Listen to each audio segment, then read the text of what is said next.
अपने यहाँ हिंदुस्तान में देवी के 2 नवरात्रि मानी जाती है। ये चैत्र नवरात्रि, तो इसमें आज का दिन जो है सो उसे शैलपुत्री माने जब उन्होंने हिमालय में जन्म लिया था पहला, तो इसलिए उनको शैलपुत्री कहते हैं।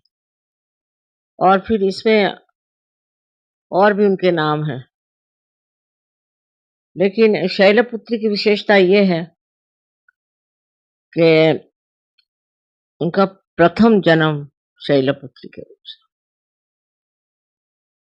तो हिमालय की उस ठंड में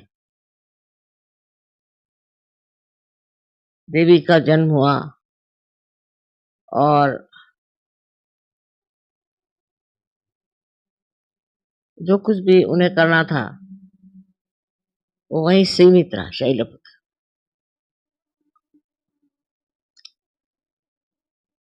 लेकिन आगे की तो स्टोरी आपको मालूम ही है कि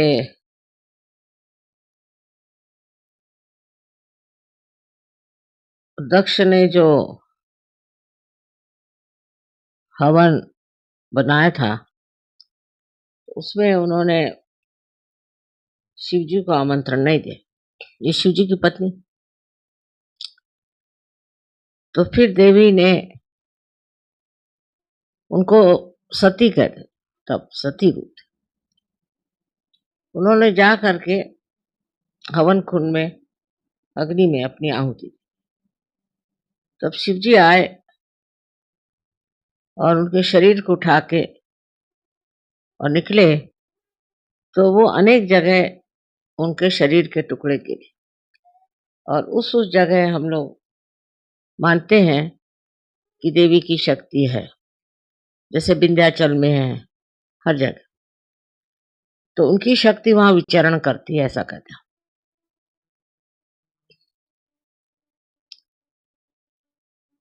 और वो जो शक्ति थी वो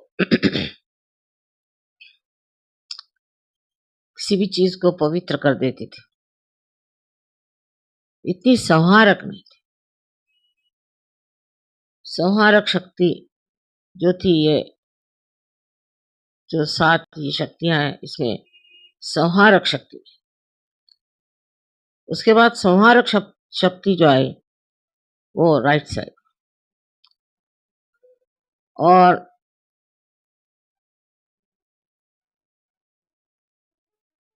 जैसे राइट साइड में है सावित्री, गायत्री आदि राइट साइड में। पर संहारक शक्ति का जो प्रादुर्भाव हुआ, मतलब एक दिशा लेफ्ट में गई, एक दिशा राइट, और जो संहारक शक्ति है वो सेंटर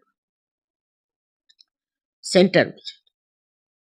तो उसमें आप देखते हैं कि देवी के अनेक रूप हार्ट चक्र पे है, जैसे दुर्गा है, और भी उनके जो रूप जिसने उन्हें संहार किया, वो हृदय पे विराजमान, हृदय चक्र पे, हमारे हृदय चक्र में वो विराजती। तो इस हृदय चक्र की एक शक्ति तो यह है ही कि अगर कोई आपको परेशान करे या आप पे आघात करे, ये आपको दुविधा में डाल दे, तो वो जो शक्ति है हृदय में, वो आपका प्रोटेक्शन करेगी और जो आपको सताएगा उसका संहार। तो वहां पर सबसे जो शक्ति का क्या कहना चाहिए प्रादुर्भाव है, या सबसे ज्यादा इफेक्टिवनेस है उसकी, इसका असर है, वो है कुंडलिनी का वहां। जब कुंडलिनी हृदय चक्र पे आती है, क्योंकि कुंडलिनी जगदम्बा उसका नाम, अम्बा, तो जब वो आती है तब उसकी शक्ति और बढ़ जाती है। तो जब मनुष्य सजोग को प्राप्त होता है और कुंडलिनी के जागरण से उसके हृदय में स्थित होती है शक्ति, तो वो पूरी तरह से आपको संभालती है, आपका रक्षण करती है पूरी तरह। आपका बाल भी नहीं बांका, पर उसको हृदय में रखना चाहिए, माँ को हृदय में रखना चाहिए। ये माँ की शक्ति है, मातृत्व की शक्ति है। और मातृत्व शक्ति ऐसी है कि वो अपने बच्चों को हमेशा संरक्षित, हमेशा संरक्षित। इसीलिए कि जब कभी हम लोग परेशान होते हैं तो मेडिकल टर्मिनोलॉजी में ऐसा कहें कि यहाँ जो हड्डी है वो हिलने लग जाती है, और उससे जो चारों तरफ फैले हुए हमारे एंटीबॉडीज हैं, जिनको हमारी भाषा में तो हम गण कहें, उन गणों को खबर आ जाती और वो फौरन तैयार हो जाते। तो गणों की भी वो महाराजनी है, उनके भी आधार पर, उन्हीं के आज्ञा पर वो चलते हैं। और इन लोगों में जैसे गणेश और देवी, इनमें कोई कभी भी झगड़ा होने का सवाल ही नहीं आता, वैमनस्य होने का सवाल ही नहीं आता। वो दोनों ही शक्ति मानो जैसे एकाकार। तो गणेश उनके बेटे हैं और वो उनकी माँ। तो जो लोग गणेश जी को मानते हैं और जिन्होंने प्राप्त किया है गणेश को, सहज में विशेषकर, उनको वो बिल्कुल अपने बच्चे जैसे संभालते हैं, पग पग पर हर जगह वो देखती है, क्योंकि वो माँ है। और आप गणेश, और आपके गणेश निर्मल होने चाहिए।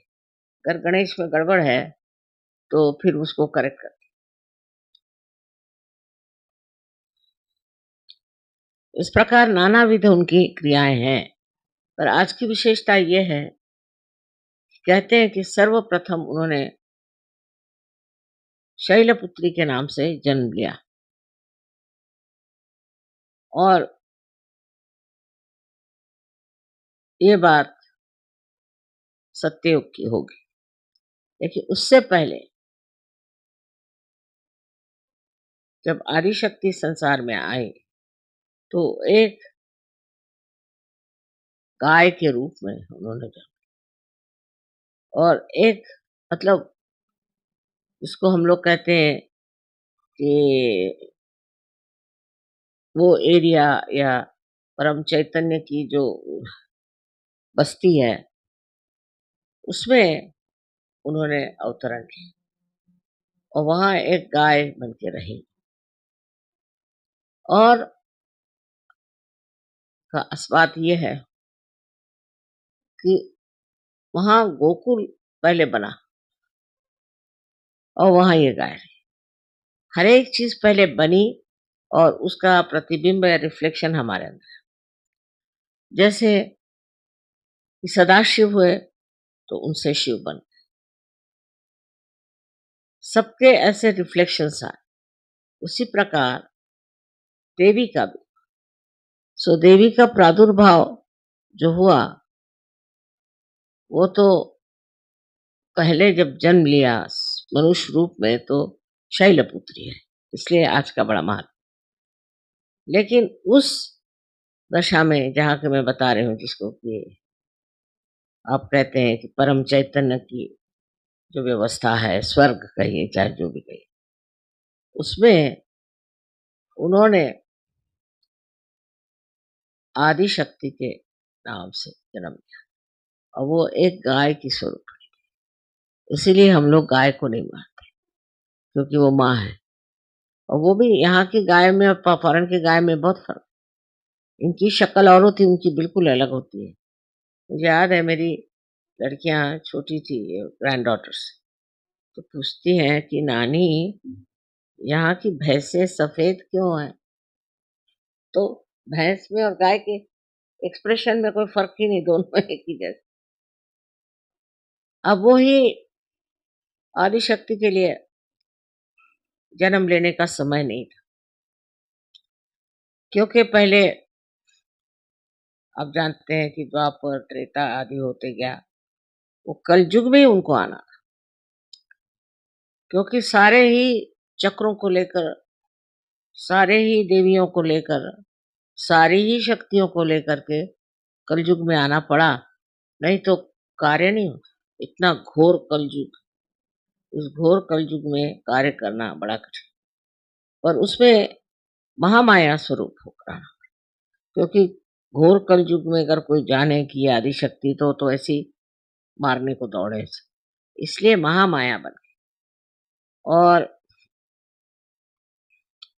पहले का जो था स्वरूप, तो वो इस तरह महामाया स्वरूप नहीं था, वो पूरा खुला प्रच्छन्न था, क्योंकि उन दिनों में ऐसी कोई बात नहीं थी कि देवी को कोई मार डालेगा। वो जमाना और था, जैसे कहते।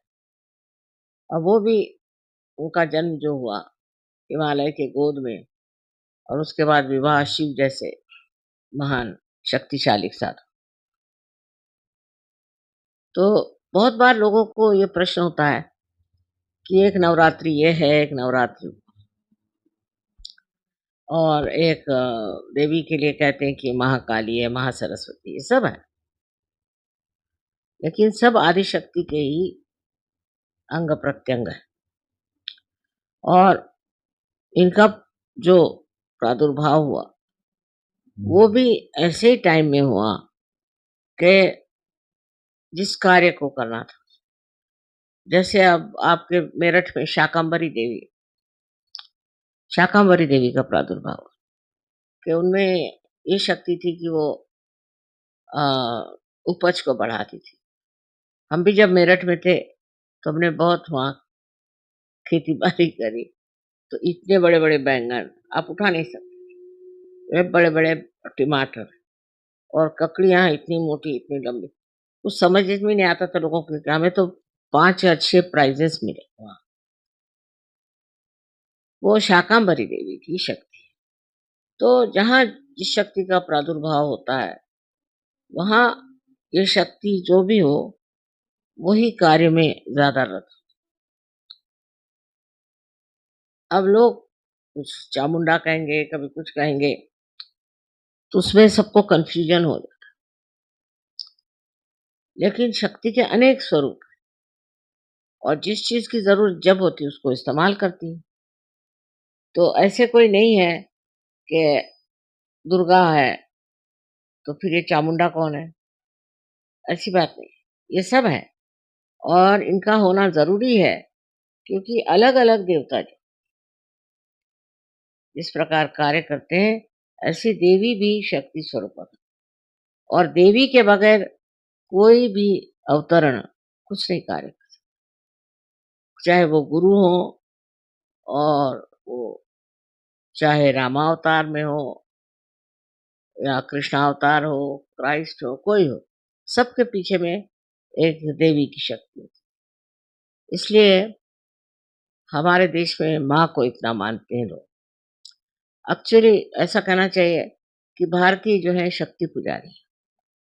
बाकी ऐसी चीजें बढ़ चली, ये हुआ, झगड़े झगड़ू करते हैं, पर वास्तविक सब लोग शक्ति पुजारी। जो विष्णु को मानते हैं वो भी शक्ति पुजारी है, जो शिव को मानते हैं वो भी शक्ति पुजारी है, क्योंकि माँ, माँ को तो कोई नहीं बांट सकता।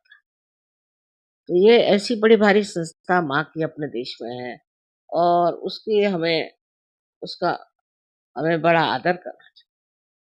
माँ लोगों को भी करना चाहिए, और बच्चों को। अभी तक हमारे देश की औरतें इतनी बिगड़ी नहीं है, पर वो समझती नहीं है कि माँ बनने के लिए कौन से ऐसे गुण होने चाहिए जिससे अलंकृत हो, और उसी से अच्छे बच्चे पैदा। अब आजकल क्योंकि जरा औरतों में और चक्कर चल पड़े हैं, तो उनको बच्चे ही नहीं होते, क्योंकि ऐसे औरतों को क्यों बच्चे हो। और जैसे दूसरे देश हैं जहाँ जहाँ माएँ ठीक नहीं हैं, तो वहाँ बच्चे ही पैदा नहीं होते। जर्मनी में माइनस है, अमेरिका में माइनस है, गोरे लोग माइनस। सब जगह ये क्यों माइनस है? क्योंकि इन लोगों में मातृत्व नहीं। अब धीरे-धीरे समझ रहे हैं इस बात। मातृत्व न होने से बच्चे क्यों पैदा होंगे? वो तो ऐसी जगह पैदा हो जहाँ प्यार मिले, हमें कोई सँभाले। लेकिन उसी के साथ-साथ मैं सोचती हूँ कि हिंदुस्तान के आदमियों को औरत की इज़्ज़त करना आना और उसको प्यार करना, ये बहुत क्योंकि आप लोगों को थोड़े दिन में हो सकता है कि भारतवर्ष को लोग अध्यात्म का चरम लक्ष्य समझें, सब कुछ समझें।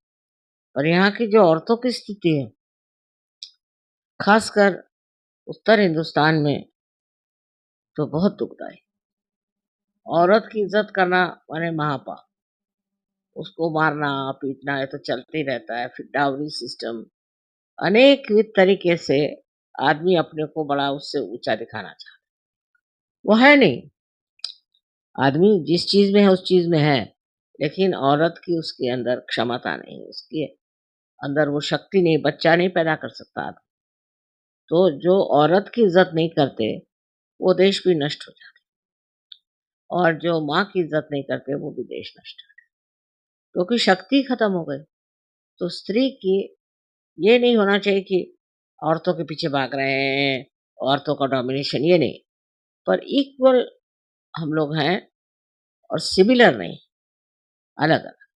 अपनी व्यवस्था अलग है, उसकी अलग है। पर जो मैंने देखा है नॉर्थ इंडिया में बहुत ही बुरी हालत, और उनको कोई मानता ही नहीं कि कोई चीज़ है घर में। मैंने खुद ये अपने इसमें देखा है कि औरत की कोई इज़्ज़त नहीं और हर तरह से उसको परेशान किया जाता है। सो ये इसको बदलने का अब हम सोच रहे हैं, काफ़ी प्रयत्न करना चाहिए। और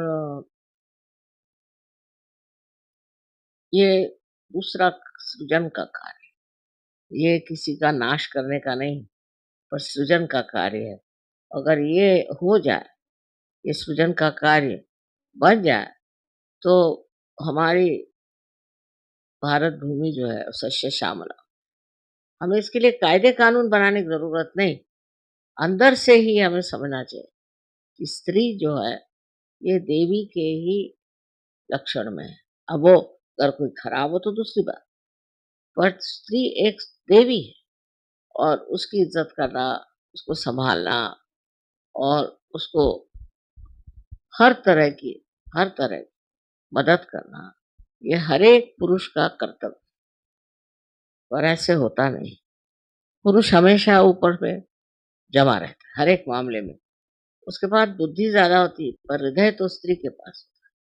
इसलिए कोशिश ये करनी चाहिए कि स्त्री का मान रखा जाए और स्त्री को भी समझना चाहिए कि जब तक वो देवी स्वरूप है तब तक ठीक, पर वो अगर और कुछ हो जाती है, तो उसका क्यों मान किया जाए?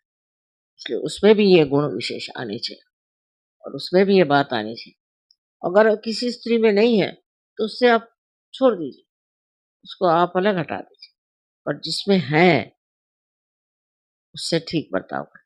पर अधिकतर क्या देखा जाता है कि जो ज़बरदस्त औरतें हैं, उ उनकी पूजा होती है और जो बेचारी अच्छी हैं, उनको लोग लताड़ते। तो अपने को अपने जो सच के आदर्श है, उसमें एक अच्छे पति-पत्नी बनना चाहिए और आपस में बहुत प्रेम और आपस में बहुत अंडरस्टैंडिंग हो, तभी सहयोग असली फलेगा, नहीं तो नहीं फलता। इस तरह से देवी के अनेक स्वरूप हमारे शास्त्रों में वर्णित हैं और वो सब बिल्कुल सही है। इसमें कोई भी त्रुटियाँ नहीं है, गलती नहीं। पर उसकी गहनता समझने के लिए सहज में उतरना पड़ेगा, तो वाइब्रेशंस पे आप पता लगेगा। अब उसमें डिस्क्रिमिनेशन आप देखेंगे कि हर एक शक्ति के अलग वाइब्रेशंस हैं और बड़ी ये सूक्ष्म बात है। इसके लिए जितनी आपकी प्रगति होगी, उतने आप समझ पाएँगे। इसका मतलब नहीं कि अब आप उसी में लगे रहिए। मतलब ये है कि आप सिर्फ़ ध्यान धारणा से अपनी अगर शक्ति बढ़ाएँ और अपने को उस स्तर पे उतार लें, तो आप खुद ही समझ आएँगे कि इंसान को देखते ही आप समझ जाएँगे कि ये कैसा एकदम, वो ज्ञान एकदम आ जाए क्योंकि हम ज्ञान मार्गी हैं और हमारे नसों में ज्ञान आ गया है, तो ये सब पता हो जाए।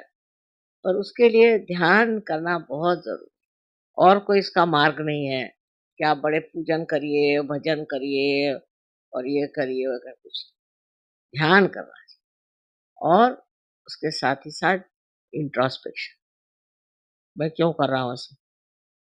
मुझे ऐसे क्यों करना है? अपने ऊपर ध्यान होना है और दूसरे के ऊपर नहीं कि वो क्यों करा? क्योंकि उसका कोई फ़ायदा नहीं होने वाला। आप ही को अपने को ठीक करना है और दूसरे को आप थोड़ी ठीक कर सकते। तो अपने ऊपर ध्यान रखें कि मैं ऐसे क्या कर रहा हूँ? मैं ऐसे क्यों सोच रहा हूँ? मेरे दिमाग में ऐसी बातें क्यों आती हैं? अपनी तरफ ध्यान दें और दूसरे की तरफ प्रेम दृष्टि, प्रेम की दृष्टि कि मैं तो प्रेम में बैठा हूँ और अंदर मेरे क्या प्रेम हो रहा है सबके लिए। मैं सबके और प्रेम दृष्टि से देखता हूँ, मैं सबको माफ़ कर देता हूँ। इस तरह से 2 चीज़ है, एक तो ध्यान और एक आत्म अवलोकन जिसे कहते हैं।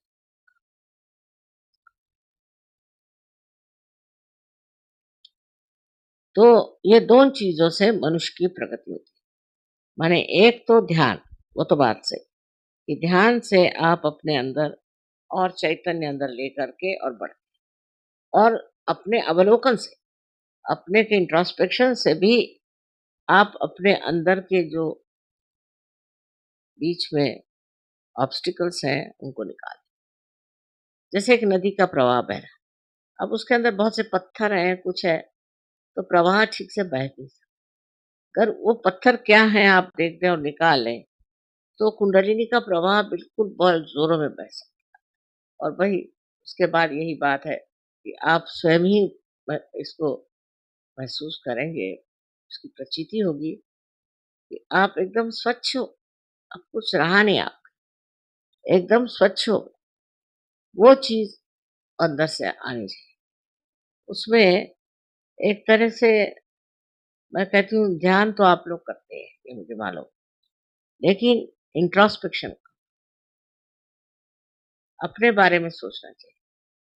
उसमें क्रिटिसाइज़ करने की ज़रूरत है अपने को, लेकिन उसको साक्षी भाव से देखना और दूसरे ये कि कहाँ तक मैं प्रेम करता हूँ, कहाँ तक मैं शुद्ध हूँ, कहाँ तक मैं अहंकार से बचा हूँ। ये अगर आप देखने लग जाएँ, तो धीरे-धीरे भाग जाए। जैसे अगर कोई दुष्ट आदमी समझ वो आपके घर में आया, आपकी उसके ऊपर नज़र पड़ी भाग जाएगा कि नहीं? उसी प्रकार ये जो बैठे हैं घुसपैठ करने वाले, ये सब भाग जाएँगे, अगर आप इंट्रोस्पेक्शन करें। पर अगर अपने अहंकार में मैं तो ठीक हूँ, मैं तो बिल्कुल ठीक हूँ, ऐसे चले, तो यही सफाई करने की ज़रूरत है। यही निर्मलता, यही स्वच्छता अंदर आने की ज़रूरत है और कुंडलिनी तो अपना कार्य कर ही रही। वही आपको छुड़ाएगी, नो डाउट, ये तो कोई कह नहीं सकता कि हम छुड़ाएँगे। लेकिन आपकी दृष्टि पड़ते ही वो चीज़ खत्म, दृष्टि पड़ते ही आपकी वो जो बातें हैं, अब किसी को है थोड़ी-थोड़ी लोलुपता होती है जैसे कि सत्ता की लोलुपता। अब दौड़ रहे हैं, दौड़ रहे हैं, दौड़ रहे हैं। वो सत्ता मिल गई, फिर भी रुके नहीं, तो चाहते फिर और कोई सत्ता मिले, फिर उसके पीछे दौड़ रहे हैं, दौड़ रहे हैं। उसका कोई अंत नहीं होता। पर अगर ये चीज़ आपकी नज़र में आए कि अरे! मैं तो पागल जैसे दौड़ रहा हूँ, ये सत्ता के पीछे में इसमें क्या बेकार, शांति से बैठो। जो मिलता है उसको उपभोग हो। आप दौड़ रहे हैं, जो मिला उसको भी नहीं उपभोग कर रहे, उसका भी नहीं आनंद उठा रहे हो, फिर दूसरे के पीछे भाग रहे हो, दूसरे के पीछे। जब ये दशा आ जाए, इसको मैं सहजावस्था कहती हूँ। तो सहजावस्था में सारी देवी शक्तियाँ जितनी हैं आपके चरणों, आपको सँभालेगी, आपको गाइड करेगी, आपको वरदान देगी, सारी चीज़ आ जाए। पर सजावस्था आनी चाहिए। उसमें मैं ये करने वाला हूँ, मुझे करना चाहिए, मुझे ये करना है, वो कर ये जब शुरू रहता है, तो मैं कहती हूँ कि अभी सजावस्था नहीं। और जब सजावस्था आई, तो जैसे एक छोटा बच्चा पलने में पल जाए, ऐसे ही माँ की शक्ति के स्वरूप में हो जाता है। और ये जितनी भी शक्तियों का वर्णन है, वो सारी शक्तियाँ हर पल, हर तरह से मदद, जिसकी जो ज़रूरत होती है पूरी।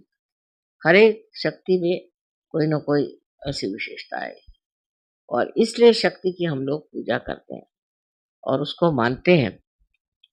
किसी भी अवतरण से ज़्यादा हम शक्ति को मानते हैं, सब लोग। उसकी वजह ये है कि शक्ति ही हमको अवतरण की ओर मार्गदर्शक वही हमें ले, उसी की दृष्टि से हम अवतरण को पहचान सकते हैं, नहीं तो हम पहचान नहीं सकते। इसलिए शक्ति ही आपकी गुरु, शक्ति ही आपकी माता और शक्ति ही आपके क्या कहना चाहिए अगुआ है। दूसरे और किसी को मानने की जरूरत नहीं। जब एक बार शक्ति को आपने मान लिया, तो शक्ति सबको ही मनवा लेगी, सबको समझा देगी। और अब आपने सहज में देखा है कि आप लोग सब हमें तो मानते हैं, ठीक है, लेकिन हम आपको मनवाते हैं और लोग, इनको भी मानो, उनको भी मानो, उनको भी मानो। लेकिन अगर आप हमें मानते होते न होते, किसी भी अवतरण को मानते होते, क्राइस्ट को ले लीजिए, उन्होंने कहा तो है कि हम आपके पास भेज देंगे, ऐसा एक अवतार कार्य होगा और ऐसी आदि शक्तियाँ आएँगी, होली घोस्ट कहा। आखिरकार वो अपना काम पूरा कर गए होते, तो काहे को कर। मोहम्मद साहब ने भी, सबने ये क्यों कहा कि इसका उद्धरण संसार का होने वाला है, माने उन्होंने भविष्य की बात कही। तो इसका मतलब ये होता है सीधा-सीधा कि उन्होंने जो भविष्यवाणी कही, वो इसलिए कि वो जानते थे कि अभी समय नहीं आया कि इनको हम पूर्णता मिलेगा, पूर्ण मिलेगा। और उनकी पूर्णता लाने के लिए ऐसी स्थिति आने वाली है। ये कह देने से, एक बता देने से कि आपकी ऐसी स्थिति आने वाली है, कोई न कोई ऐसे आने वाले हैं और उसके लिए आप सिर्फ़ अपना जो चित्त है साफ़ रखें, चरित्र साफ़ रखें और परमात्मा को याद इतना बता। लेकिन किसी ने सामूहिक चेतना नहीं दी, चेतना भी बहुत कम लोगों को, इसकी वजह अब वो चीज़ आप लोगों ने प्राप्त की है। अब आपको तो बहुत ज़ोरों में इसमें प्रगति करनी चाहिए। बस 2 ही चीज़ तो करनी है, एक तो ये कि ध्यान करना है और एक इंट्रोस्पेक्शन। और उसमें तीसरी चीज़ में जब आपको जो उसमें होगा मतलब सौंदर्य दृष्टि आएगी। हर एक आदमी की सुंदरता दिखाई, उसकी अच्छाई दिखाई देगी। कितना भी आदमी आपसे दुष्टता से बर्ताव करे, तो समझ में आएगा कि नहीं, उनमें ये बात ज़रूर, ये सीखने की बात। तो आपकी नज़र बुराई से उठ कर के अच्छाई पे जाएगी और जब अच्छाई पे जाएगी, तो आप अच्छाई अपनाइए। लेकिन आपकी बुराई पे नज़र रहेगी, तो आप कैसे अच्छाई इसलिए ये जो स्थिति है जिसमें कि आप मैंने कहा कि आप अपने को भी आत्मनिरीक्षण करें, उससे आपको मालूम नहीं कितना आनंद आता है। अगर आप में अंदर सुंदरता है तो आपको अपने ही से आनंद आएगा। अगर आप दूसरों में देखते हैं तो और आनंद आएगा। तो सुंदरता ही देखनी चाहिए, आदमी की अच्छाई देखनी चाहिए और उसमें फिर आपको आश्चर्य होगा कि हर एक आदमी में कोई न कोई खूबी तो है ही, लेकिन उसका मज़ा कोई नहीं उठा सकता। अब जैसे एक फूल है, फूल के अंदर सुगंध है, लेकिन अगर आपके पास नाक ही नहीं हो, तो आप सुगंध क्या सूँघ, ऐसी बात कि आपके अंदर वो हृदय होना चाहिए, जो उस प्यार को, उस महत्ता को, उस बड़प्पन को समझ सके और उसको आप अपनाइए। तो जितना वो आदमी अपने को नहीं आनंदित कर सकता, आप कर सकते। उसमें जो छिपा हुआ है, उसको आप जान सकते। उसके अंदर की कस्तूरी को आप पहचान सकते और उसका आनंद उठा सकते।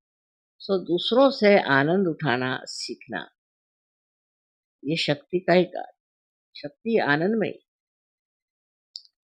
आनंददायिनी। और जब ये आनंद आने लगेगा,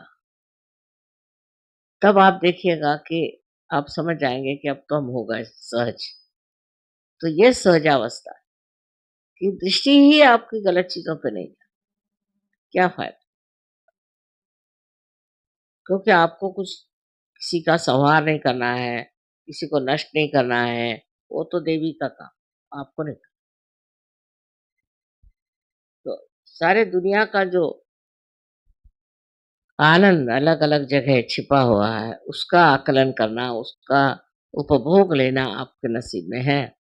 इसलिए आज के दिन, क्योंकि आज मैंने बताया पहला दिन है उनका शैलपुत्री का, और शैलपुत्री का मतलब ये भी होता है कि उनकी अवलोकन, क्योंकि हिमालय में पैदा हुई। हिमालय सबसे ऊँचा पर्वत है और वहाँ से सारे दुनिया का अवलोकन, मतलब उनकी दृष्टि सब पर पड़ने के लिए पहले शैलपुत्री का जन्म, वो सब देख लिया है। छोटे बच्चों को भी देखिए, सबको देखते हैं, ये कौन है, वो कौन है, वो कौन है। उसी तरह शैलपुत्री का कार्य है। और उस पर से और भी नाम है, शैलजा, ये वो है। पर जो अपने यहाँ ग्रंथों में माना जाता है कि नवरात्रि, जो चैत्र की नवरात्रि है, उसमें जो पहले देवी का अवतरण हुआ, वो है शैल।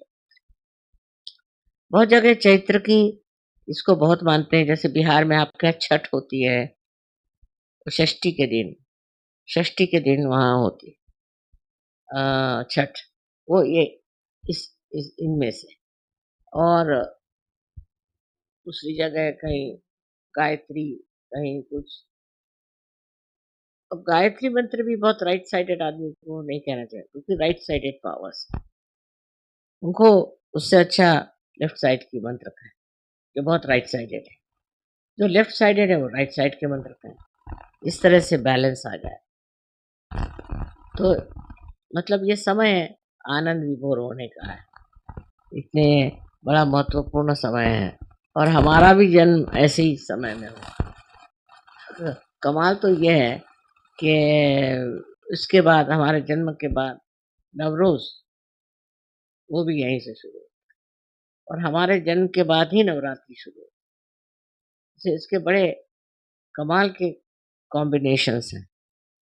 तो 21 मार्च के बाद ही नवरात्रि आई, उससे पहले नहीं।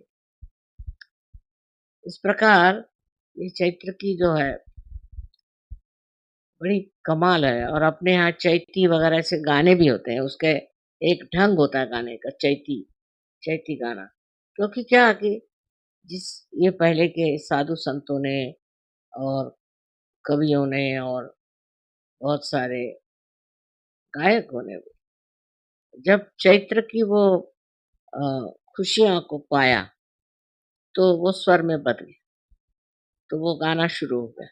चैत्र का आनंद जो है, ये विलेजेस में बहुत मानते हैं चैती। उस वक़्त के जो गाने हैं आप सुनिए, ऐसा लगता है कि अंदर से उन्माद, उत्साह और बहुत प्यार और आनंद का उसमें अ, आविर्भाव है, बहुत। तो वो इस देहाती औरतों में कहाँ से आया? देहात के लोगों में कैसे आया?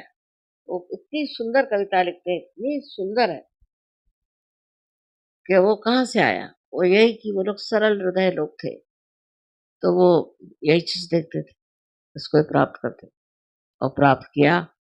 उनके हृदय में शक्ति थी ग्रहण कर। अब हम लोग ज़रा बँट गए हैं, राइट साइडेड हो गए, तो भी सहजावस्था प्राप्त करनी चाहिए। सहजावस्था का जो आनंद है, उतना उनको नहीं आनंद आया होगा जितना वो आपको आएगा। चैती के गाने सुन के बड़ा आनंद आएगा, उतना उनको नहीं आएगा। हो सकता है वो इतना आकलन शक्ति नहीं, पर आप लोग बड़ा उसको आनंद से सुन सकते। तो ये बड़ा विशेष है। और सबसे विशेष ये है कि विक्रमादित्य ने जब उसके ईस्वी सन शुरू किया, तो इसी को ये ये जो है तृतीया, इसी को उसने माना कि इसी से शुरू कर, माने 1 तारीख, ये इसका नाम अक्षय तृतीया रख, ये टल अक्षय तृतीया से ही उन्होंने उनके जो थे शुरू करे कैलेंडर। वैसे ही शालिवाहन ने जो संवत्सर बनाया, वो भी इसी तारीख से। आखिर उन्होंने क्यों? उन्होंने भी ये और इन्होंने भी वो, इनकी तारीख एक जो है दोनों की।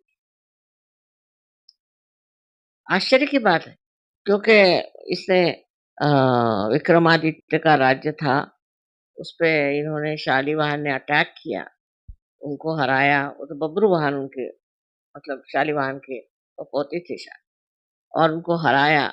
और उसके बाद में उन्होंने ये बनाया शालिवाहन का शक। और इस शालिवाहन के शक की भी जो पहली तारीख है, वो भी अक्षय तृतीया है, और उनकी जो पहली तारीख है वो भी अक्षय। बड़े आश्चर्य की बात। और मुसलमानों का भी जो हिजरी होता है ना, वो भी यही है, फर्स्ट यही है वो। सबने इसी तारीख को माना फर्स्ट। तो पारसी की नवरोज कहते हैं। कारण क्या है? कारण यह है कि एक ही शक्ति से प्रेरित लोग थे, तो उन्होंने इसी दिन को इसलिए बहुत महत्वपूर्ण है। और इस दिन जो भी कार्य करो बहुत सफल हो। और खास कर लोग कुछ कर विशेष कार्य करना है, तो उसको आज के दिन करते हैं, क्योंकि आज कहते हैं कि सबसे ज्यादा सबसे ज्यादा पुण्य उस दिन। तो बड़ी खुशी की बात है कि आप सब लोग हैं यहाँ, और इसके बारे में हम लोगों ने इतना कुछ जाना। तो आज हम लोगों को यही अपने अंदर निश्चय कर लेना चाहिए कि हम रोज ध्यान करेंगे, और उसी के साथ इंट्रोस्पेक्शन। जब सोचेंगे तो अपनी बारे, दूसरों के बारे में, अपने बारे में सोचें, और फिर उसको किस तरह से मधुरता से हम अपना जीवन बिताते हैं। बात करने में, किसी के व्यवहार में, हम उसको किस तरह मधुरता से हम अपने विचारों को प्रकट करें, ये तब सीखना चाहिए। इससे हम किसी को दुख नहीं, किसी तकलीफ नहीं। उल्टे जो कुछ कहना वो कहो, कभी कभी जरूर कहना पड़ता है जोरों में, पर अधिकतर जिससे आप कह रहे हैं उसको ये हमेशा एहसास होना चाहिए कि ये प्यार में कहा जा रहा है, तो उस प्यार में ही आपको बोलना चाहिए। तो वो किस तरह से कहा जाए? अब मेरे लिए तो रोज ही प्रश्न है कि अब वो आ रहे हैं तो उनसे क्या कहेंगे, वो आ रहे हैं उनसे क्या कहेंगे, इनको कैसे समझाएंगे, उनको कैसे। लेकिन ये शक्ति जो है प्यार की, ये जो हम देखते हैं चारों तरफ प्यार ही प्यार, आनंद में है। पृथ्वी में देखते हैं, सारे निसर्ग में देखते हैं, हर जगह प्यार ही प्यार बह रहा है। तो वो प्यार हमारे अंदर समा जाता है, ये आदान प्रदान सा। और फिर उसके बाद उस प्यार से ही आप सबसे बात करें। सहयोगियों को चाहिए, किसी पे बिगड़े नहीं, किसी से नाराज नहीं हो, वो मेरे पर छोड़, शांति पूर्वक सबसे बात, एकदम सात्विकता आपके अंदर आनी चाहिए। लोगों को लगना चाहिए कि आप बहुत सात्विक हैं, और आपके अंदर कोई घृणा, क्रोध आदि रोग नहीं। तब लोग समझे, ये बहुत जरूरी है। अब तो आप लोग पार हो गए, सब कुछ हो गया। अब जो आगे का कार्य है उसके लिए जैसा व्यक्तित्व चाहिए वो मैं बता रही हूँ। और आशा है आप लोग इस चीज के अनुसरण करेंगे, और इसके अपने अंदर की जो इंट्रोस्पेक्शन है उसको प्रेम से, अपने को भी प्रेम से देखना, हेट्रेड से नहीं, किसी प्रेम से देखना।